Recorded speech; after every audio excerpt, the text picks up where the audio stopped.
திரு, இன்னும் கொஞ்ச நேரத்துல நானும் நீயும் மோதிரம் மாத்திட்டு அபிஷியலா கமிட்டட் ஆக போறோம்.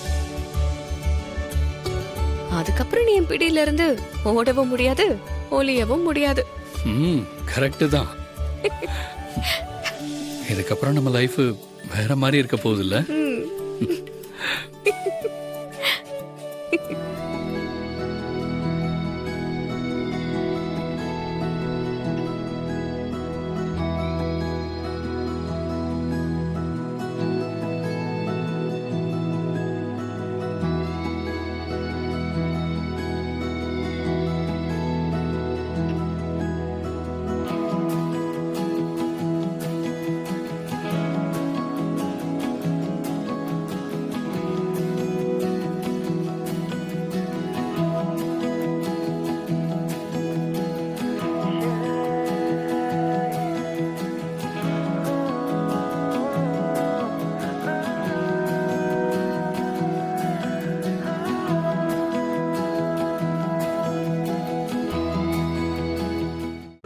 இன்றே டவுன்லோட் செய்து உங்கள் ஃபேவரட் ஷோக்களை என்ஜாய் பண்ணுங்க.